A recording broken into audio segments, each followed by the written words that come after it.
بسم اللہ الرحمن الرحیم۔ عزیز طلباء السلام علیکم۔ آج ہم پڑھنے جا رہے ہیں فرسٹ ایئر کی اردو سے سبق نمبر 5 بعنوان مکاتیب غالب۔ تو عزیز طلباء آئیے آج کے سبق کا آغاز کرتے ہیں۔ عزیز طلباء مکاتیب یہ مکتوب کی جمع ہے اور مکتوب کے معنی وہ خط ہے۔ تو مکاتیب غالب کا مطلب ہے غالب کے خطوط۔ عزیز طلباء مرزا غالب نے پہلا خط وہ بنام علاء الدین الائی کے لکھا ہے۔ پہلے ہم اسے وہ سٹڈی کرتے ہیں۔ بنام کا معنی ہے کے نام، علاء الدین الائی۔ غالب خط کا آغاز کرتے ہیں، جانے غالب، غالب کی جان، تم تو ثمر نورس ہو اس نہال کے۔ ثمر پھل کو کہتے ہیں اور نورس تازہ پھل جو ہوتا ہے، اور نہال تازہ لگایا ہوا جو پودا ہے اس کو کہتے ہیں۔ جس نے میری آنکھوں کے سامنے نشو و نما پائی ہے، جو میری آنکھوں کے سامنے جوان ہوا ہے، اور میں ہوا خواہ و سایہ نشین اس نہال کا رہا ہوں، میں خیر خواہ اور اس سایہ میں بیٹھنے والا رہا ہوں۔ کیوں کر تم مجھ کو عزیز نہ ہوگے، تم مجھے کیسے پیارے نہیں ہوگے، تم مجھے بہت پیارے ہو۔ رہی دید و دید، رہی بات میل ملاپ کی، اس کی دو صورتیں ہیں۔ تم دلی میں آؤ یا میں لوہارو آؤں، تم مجبور میں معذور، خود کہتا ہوں کہ میرا عذر زنہار مسموع نہ ہو، جب تک نہ سمجھ لو کہ میں کون ہوں اور ماجرا کیا ہے۔ عزیز طلباء یہاں لفظوں کے معنی وہ دیکھتے ہیں۔ تم دلی میں آؤ، دلی کا وہ شہر کا نام ہے، اور یا میں لوہارو آؤں، لوہارو یہ ریاست کا نام ہے۔ تم مجبور، تم بے بس، میں معذور، میں ناچار، اپاہج، لاچار، خود کہتا ہوں کہ میرا عذر، میرا بہانہ زنہار ہرگز مسموع نہ ہو، سنا گیا نہ سنا گیا ہو، جب تک کہ نہ سمجھ لو کہ میں کون ہوں اور ماجرا کیا ہے، واقعہ یا قصہ کیا ہے۔ سنو عالم دو ہیں، جہان وہ دو ہیں، ایک عالم اروا روحوں کی دنیا ہے، اور ایک عالم آب و گل، ایک پانی اور مٹی کا جہان۔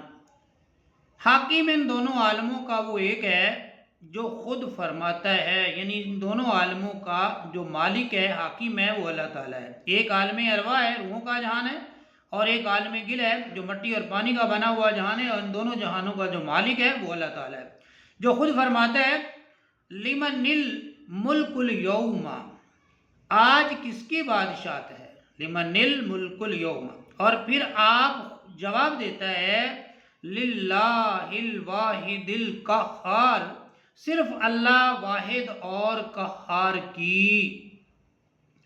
ہر چند قاعدہ عام یہ ہے، اگرچہ دستور یا طریقہ یہ ہے کہ عالم آب و گل کے مجرم، یعنی اس دنیا کے جو مجرم ہیں، اس دنیا کے جو گناہ گار ہیں، اس دنیا کے جو خطا کار ہیں، عالم اروا میں سزا پاتے ہیں، وہ آخرت میں سزا پائیں گے۔ لیکن یوں بھی ہوا ہے کہ عالم اروا کے گناہ گار کو، روحوں کے عالم کے گناہ گار کو دنیا میں بھیج کر سزا دیتے ہیں۔ ایسا بھی ہوتا ہے کہ جو عالم اروا کا گناہ گار ہے اس کو دنیا میں بھیج کر سزا دی گئی ہو۔ چنانچہ میں 8ویں رجب 1212 ہجری میں روبکاری کے واسطے یہاں بھیجا گیا، یعنی مقدمے کی پیشی کے لیے میں یہاں بھیجا گیا۔ روبکاری کے واسطے، مقدمے کی پیشی کے واسطے غالب کہتے ہیں میں یہاں بھیجا گیا۔ 13 برس حوالات میرا، برس سال کو کہتے ہیں، اور حوالات قید خانہ، مطلب 13 برس وہ کہتا ہے میں حوالات میں قید خانے میں رہا۔ 7 رجب 1225 ہجری کو میرے واسطے حکم دوام حبس صادر ہوا، حکم وہ عمر قید کا جو حکم ہے وہ نافذ ہوا۔ ایک بیڑی میرے پاؤں میں ڈال دی گئی، ایک زنجیر وہ میرے پاؤں میں ڈال دی، اور دلی شہر کو زندان مقرر کیا میرے لیے۔ قید خانہ جو جگہ مقرر ہوئی وہ دلی دلی شہر کو جو ہے وہ قید خانہ مقرر کیا گیا اور مجھے اس زندان میں، مجھے اس قید خانہ میں ڈال دیا۔ فکر نظم و نثر کو مشقت ٹھہرایا، فکر یعنی پریشانی، نظم و نثر کی جو پریشانی اسی کی کوئی مشقت یعنی محنت ٹھہرایا۔ برسوں کے بعد، سالوں کے بعد جیل خانے سے بھاگا، قید خانے سے بھاگا، 3 برس بلاد شرقیہ میں پھرتا رہا، 3 سال تک میں مشرقی ممالک میں پھرتا رہا۔ پایان کار آخر کار مجھے کلکتہ سے پکڑ لائے، وہاں سے مجھے گرفتار کر لیا اور پھر اسی محبس میں بٹھا دیا، اسی زندان میں، اسی قید خانے میں مجھے دوبارہ سے بٹھا دیا گیا۔ جب دیکھا کہ قیدی گریز پا ہے، قیدی بھاگنے کے لیے تیار ہے، 2 ہتھکڑیاں اور بڑھا دی، 2 ہتھکڑیاں، 2 زنجیریں جو ہیں وہ اور ڈال دی۔ پاؤں بیڑی سے فگار، پاؤں جو ہیں وہ بیڑی سے زخمی ہیں، ہاتھ ہتھکڑیوں سے زخم دار، ہاتھوں پر ہتھکڑیوں سے زخم آ گئے ہیں اور مشقت مقرری، طے شدہ جو مشقت ہے، دکھ ہے اور مشکل ہو گئی۔ طاقت یک قلم زائل ہو گئی، فوراً دور ہونا، مطلب طاقت جو ہے وہ ختم ہو گئی۔ بے حیا ہوں، بے شرم ہوں، سال گزشتہ بیڑی کو زاویہ زندان میں چھوڑ، زاویہ زندان یعنی زندان کے ایک کونے میں جو بیڑی ہے، جو انہوں نے لوہے کی زنجیر ڈالی ہوئی ہے، اس کو زاویہ زندان میں چھوڑا، چھوڑ کر جو ہے وہ ماں کے معنی عزیز طلبہ ہے ساتھ، دونوں ہتھکڑیوں کے بھاگا۔ دونوں ہتھکڑیوں سے مراد ایک جو ہے باقر علی خان ہے اور دوسرا جو ہے حسن علی خان، یہ فرزندان عارف ہیں، یہ عارف کے بیٹے ہیں۔ میرٹھ، مراد آباد ہوتا ہوا آرام پور پہنچا، ان جگہوں سے ہوتا ہوا جو ہے وہ آرام پور گئے، کچھ دن کم 2 مہینے وہاں رہا کہ پھر پکڑا آیا، کچھ دن وہاں رہتا ہے اور پھر جو ہے اس کو پکڑ لیا جاتا ہے۔ اب عہد کیا کہ پھر نہ بھاگوں گا، اب اپنے آپ سے وہ کہتے ہیں میں نے وعدہ کر لیا ہے کہ پھر کبھی نہیں بھاگوں گا۔ بھاگوں گا کیا، بھاگنے کی طاقت بھی تو نہ رہی، اب کتنی دیر بھاگے گا، بھاگنے کی سکت بھی نہیں ہے۔ حکم رائی دیکھیے کب صادر ہو، دیکھتے ہیں کہ آزادی کا حکم کب تک آئے۔ ایک ضعیف سا احتمال ہے، ایک کمزور سا اندیشہ ہے کہ اسی ماہ ذی الحجہ 1277 یعنی 1277 ہجری میں چھوٹ جاؤں گا۔ بہر تقدیر بعد رہائی کے، بہر تقدیر قسمت میں بعد رہائی کے تو آدمی سوائے اپنے گھر کے اور کہیں نہیں جاتا۔ جب آدمی کو رہائی ملتی ہے تو وہ پھر کہاں جاتا ہے، سیدھا اپنے گھر جاتا ہے۔ میں بھی بعد نجات سیدھا عالم ارواح کو چلا جاؤں گا، یعنی کہ میں بھی نجات کے بعد سیدھا جو ہے وہ روحوں کی دنیا میں چلا جاؤں گا، عالم ارواح میں چلا جاؤں گا۔ آگے جو ہے انہوں نے شعر لکھا ہے، فرخ آن روز کے از خانہ زندہ بروم، سوئے شہر خود ازیں وادی ویراں بروم۔ لفظوں کے معنی عزیز طلبہ تمام لفظوں کے معنی لکھ دیے ہیں۔ فرق جو ہے، فرخ خوش قسمتی کے معنی میں ہے، مبارک کے معنی میں ہے، آن کے معنی وہ ہے، روز کے معنی دن ہے، کے معنی جو ہے وہ جو ہے، آج کے معنی سے ہے، خانہ گھر کو کہتے ہیں اور زندہ قید خانے کو کہتے ہیں۔ بروم چلا جاؤں، سوئے شہر، سوئے شہر خود، شہر کی سمت اپنی، عظیم کے معنی سے ہے، وادی ویراں بروم، وادی ویراں ویران گھاٹی میں بروم چلا جاؤں۔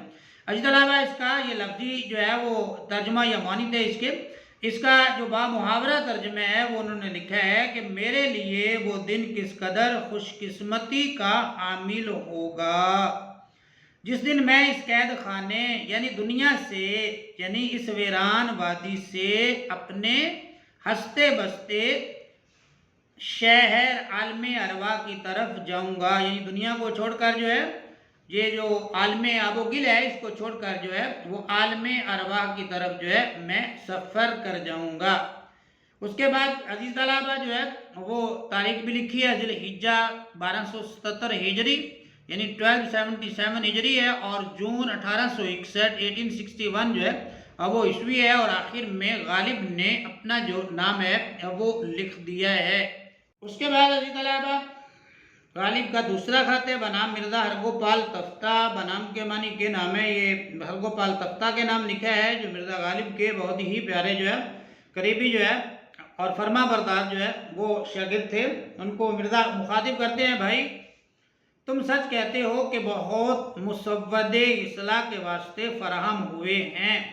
اجی طلبہ مسودہ جو ہے وہ کہتے ہیں کتاب کا جو پہلا نسخہ ہوتا ہے، پہلی جو اس کی جو ابتدا ہوتی ہے، تو اس نسخے کو جو ہے وہ مسودہ کہتے ہیں۔ اصلاح کے لیے یعنی درستی کے واسطے فراہم ہیں، میرے پاس موجود ہیں، مگر یہ نہ سمجھنا کہ تمہارے ہی قصائد پڑھے ہیں، یہ نہ جان لینا کہ صرف تمہارے ہی قصیدے پڑھے ہیں۔ قصیدہ جو ہے عزیز طلبہ یہ شاعری کی ایک صنف ہے، اور یہاں ہم نے اس کے جو معنی لیے ہیں تعریفی اشعار، کیونکہ قصیدے میں کسی زندہ شخص کی تعریف کی جاتی ہے، جو وہ صنف ہے۔ نواب صاحب کی غزلیں بھی اسی طرح دھری ہوئی ہیں، نواب صاحب کی غزلیں بھی اسی طرح رکھی ہوئی ہیں۔ برسات کا حال تمہیں بھی معلوم ہے، بارش جو ہو رہی ہے، مرزا غالب کہتے ہیں کہ اس کا حال آپ کو بھی معلوم ہے، آپ بھی جانتے ہیں، اور یہ بھی تم جانتے ہو کہ میرا مکان گھر کا نہیں ہے، جس مکان میں میں رہتا ہوں وہ میرا مکان ذاتی نہیں ہے، کرائے کی حویلی میں رہتا ہوں۔ جولائی سے می شروع ہوا، جولائی کے مہینے سے بارش جو ہے وہ شروع ہوئی ہے، شہر میں سینکڑوں مکان گرے، کئی 100 مکان جو ہے وہ شہر میں گر چکے ہیں، اور می کی نئی صورت، بارش کی نئی صورت دن رات میں 2-4 بار برسے، یعنی کہ دن رات میں 2-4 بار جو ہے 24 گھنٹے میں 2-4 بار بارش ہو جاتی ہے روزانہ کی بنیاد پر، اور ہر بارش زور سے کہ ندی نالے بہ نکلیں، اتنی زیادہ بارش ہوتی ہے کہ جو ہے وہ نالوں میں بھی جو ہے وہ پانی بھر جاتا ہے۔ بالا خانے کا جو دالان، بالا خانہ جو بلائی منزل کے اوپر جو ہے میرا کمرہ ہے، دالان بڑا کمرہ جو ہے، میرے بیٹھنے اٹھنے سونے جاگنے، جنہیں مرنے کا محل ہے، جنہیں مرنے کی جگہ ہے، میں وہاں بیٹھتا ہوں، اگرچہ گرا نہیں لیکن چھت چھلنی ہو گئی، چھت مطلب کہ اس قدر کمزور ہو گئی ہے کہ اس سے پانی جو ہے وہ نیچے ٹپکتا جو ہے وہ رہتا ہے۔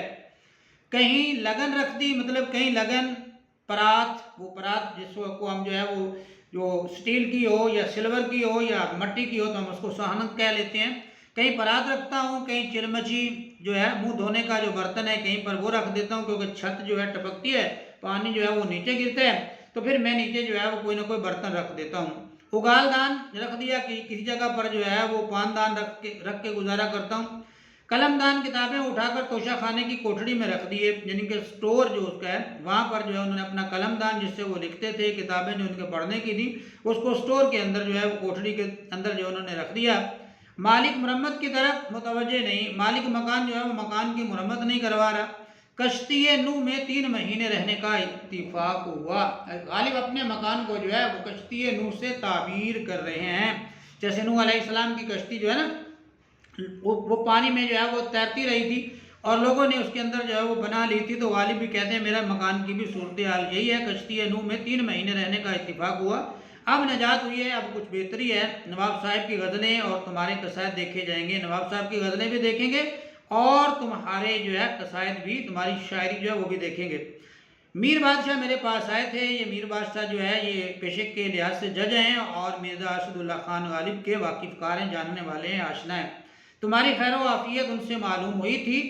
میر قاسم علی صاحب مجھ سے ملے نہیں، یہ میر قاسم علی صاحب بھی غالب کے جو ہے وہ جاننے والے ہیں، وہ کہتے ہیں کہ ان سے میری ملاقات نہیں ہوئی، برسوں سے نواب مصطفیٰ خان صاحب آئے ہوئے ہیں، کافی دیر سے نواب مصطفیٰ خان، یہ جو غلام مصطفیٰ خان شفتہ ہیں جنہوں نے جو ہے وہ علی کا تعارف بھی غالب سے کروایا تھا، ان کے بارے میں وہ کہہ رہے ہیں کہ وہ آئے ہوئے ہیں، ایک ملاقات ان سے ہوئی ہے، میں ان سے مل چکا ہوں، ابھی یہیں رہیں گے، بیمار ہیں۔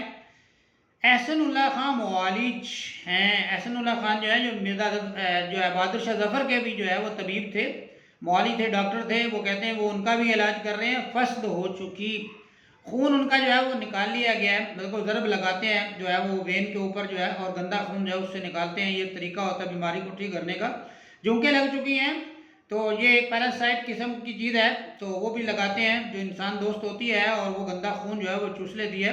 اب مسل کی فکر ہے، اب جو ہے وہ قبض دور کرنے کی دوا دینی ہے، سوائے اس کے سب طرح کی خیر و عافیت کہ اس کے سوا مرزا اسد اللہ خان غالب کہتے ہیں سب خیر و عافیت ہے، میں ناتواں بہت ہو گیا ہوں، میں کمزور بہت ہو گیا ہوں، گویا اگرچہ صاحب فراش ہوں یعنی بستر سے لگا مریض بن چکا ہوں، گویا صاحب فراش ہوں گرچہ بستر سے لگا مریض ہوں، مطلب بستر سے اٹھ نہیں سکتا، اتنا کمزور ہو گیا ہوں۔ کوئی شخص نیا تکلف کی ملاقات کا آ جائے، یعنی کوئی شخص جو ہے وہ نیا آتا ہے ملنے کے لیے، تو تکلف کے معنی عزیز اللہ بناوٹ کے ہیں، ملاقات کو آ جائے تو اٹھ بیٹھتا ہوں، ورنہ پڑا رہتا ہوں، لیٹے لیٹے خط لکھتا ہوں، لیٹے لیٹے مسودات دیکھتا ہوں، کتابی نسخے بھی لیٹے لیٹے دیکھتا ہوں، اور جو ہے وہ خط بھی جو ہے وہ لیٹے لیٹے ہی لکھتا ہوں۔ اللہ اللہ اللہ۔ صبح جمعہ 14/ماہ اکتوبر 1864، غالب خطوط غالب مرزا غلام رسول مہر۔ عزیز طلبہ، یہ تھا ہمارا آج کا سبق۔ امید ہے آپ کو آج کا سبق پسند بھی آیا ہوگا، سمجھ بھی آیا ہوگا۔ کومنٹس میں اپنے رائے کا اظہار ضرور کیجیے گا۔ ویڈیو اچھی لگے تو پیج کو فالو، ویڈیو کو لائک کیجیے گا۔ اپنا بہت سا خیال رکھیے۔ مجھے دیجیے اجازت۔ اللہ حافظ۔